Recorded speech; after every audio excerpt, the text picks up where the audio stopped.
Hi, I'm Stacy, and I study marine food webs. Most people are familiar with food chains, where you typically have a plant that's eaten by an herbivore, and then that herbivore is eaten by a carnivore. Food webs are very similar to food chains, but they show the variety of food sources a predator can eat.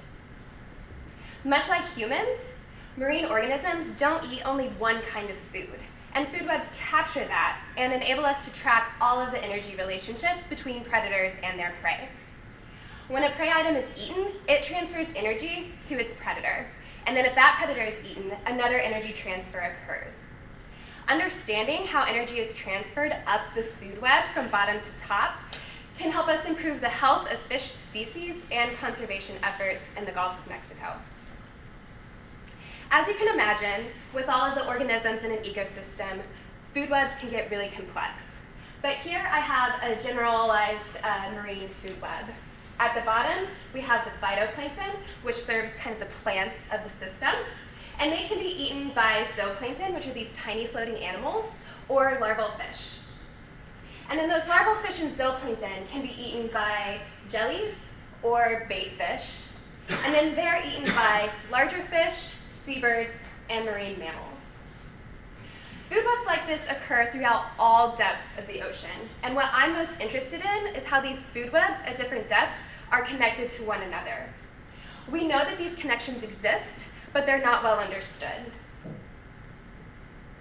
Deep sea food webs are unique in that they don't receive light from the surface, and so that plant-like base to the food web can't exist, and it has to be acquired somewhere else.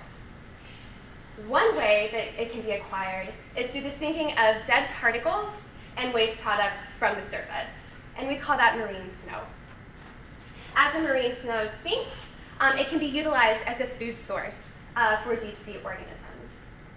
Another way is from the migration of deep sea organisms to the surface to feed. They'll swim up through the water column at night, feed, and then swim back down during the day. So we have this sinking of marine snow and this swimming of these migrators that creates this energy exchange between the surface of food webs and the deep sea food webs.